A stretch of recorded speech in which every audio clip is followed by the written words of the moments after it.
All right, ladies and gentlemen, Sanch here. As always, welcome back to another episode on the Bodybuilding News Network, specifically the Novice Bodybuilding Foundation series or Essentials series. We're going to be going through about a 6 to 8 week program, mesocycle, really explaining and breaking down the fundamentals of what you need to know as a novice bodybuilder to become a successful novice bodybuilder. So, obviously, this is going to be the week 1 recap. We're going to go ahead and break down all the exercises that we decided to do in our push-pull legs rest, push-pull legs split. So we're going to be hitting chest, back, and legs twice a week. So hopefully you guys have your notes, your journals with you at this moment. So let's go ahead and start off. We already did videos for day 1 and day 2. This is going to be day 3 through day 7. It's going to be a recap.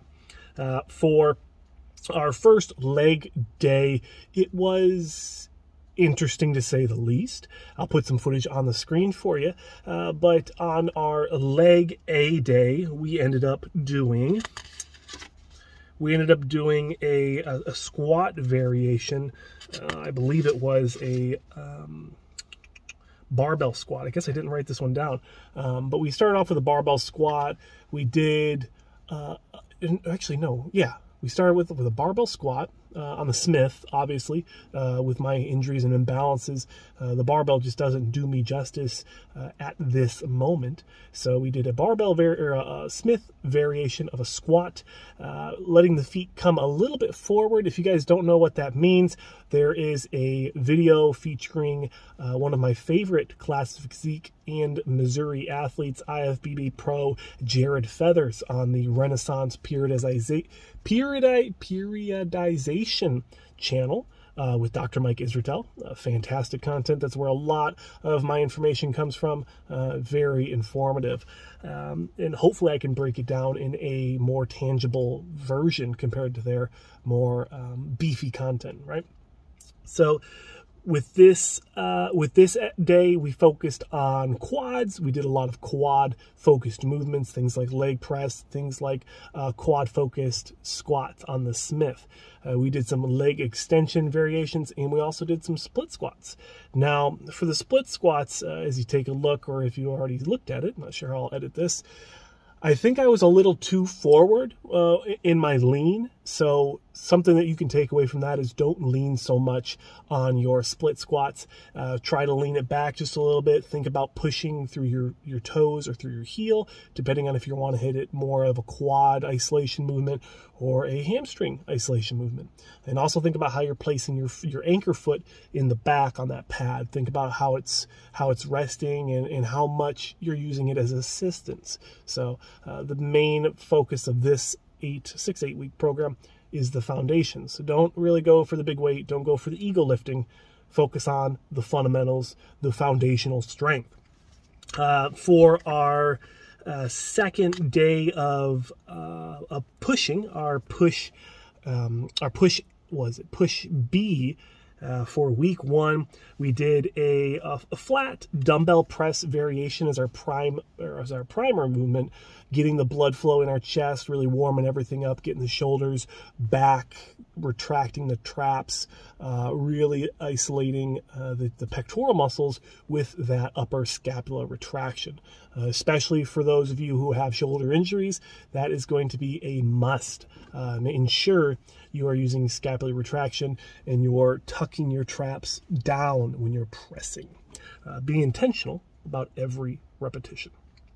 So we did that as a primer. Then we moved into a flat Smith press.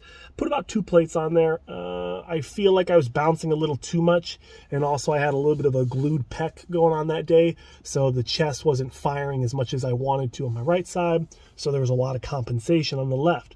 So look out for things like that. Think about when you're going through your exercises. How are you feeling it? Is it favored on one side? What can you do after this exercise to remedy that? You know, either with a deep tissue massage on the pec and help unseize that pectoral muscle and unfreeze it. You could think about using your Theragun or a massage gun of that nature. You could use some ice. You could use some good deep stretching as well. So again, just being intentional about what we're doing here, thinking about what we're doing and why we're doing it. And we didn't do a very specific shoulder movement for this day. We did, but it was on the back end. So something you'll notice for the next shoulder pressing movement on our next push day is we actually front load, for the most part, we front load the shoulder movement so that we're not too fatigued, so we can still get a really good output of strength before our body gets fatigued. So think about that as well, how you're prioritizing your lifts, your movements.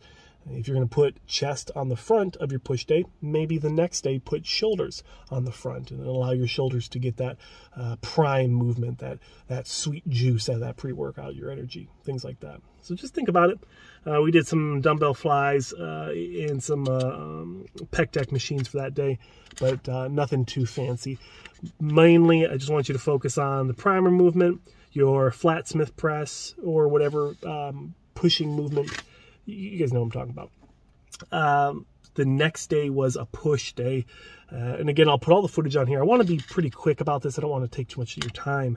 But I want you to think about what you're doing this week and then how you're going to plan for next week. So today for me, this was my week 2 push A. So we'll conclude with that in a second. But for our pull days, we did some seated cable rows, bilateral, so both arms at the same time. And then we did some hammer grip lat pull downs. Jessica, I'm still working on the yoga, but in the meantime, I really do enjoy the hammer grip lat pull downs. As you see on the footage on the screen, it's more of a wider variation, but it is fantastic. I feel it very, very good, very well. So hopefully you guys and gals have picked a good lateral pull down, a vertical movement to really emphasize that lat growth and width. Just being intentional, guys, thinking about what you're doing and why. And we also did some low rack pulls below the knee, and we did some abs on that day, actually. So seated cable row was the main movement, and then the hammer grip lat pull down was the secondary, the vertical and the horizontal pull for that day. So the next day, we'll mix it up. We'll use something different, maybe a bent over barbell row or something of that nature. Probably T-bar. I enjoy T-bar. The next day was a rest day, and then we came in, actually no, it was, the next day was a leg day, where we did a Smith variation of the squat. So the other day we did just leg press. This time we did a focus on the squat movement, and we'll probably do some more variations moving forward.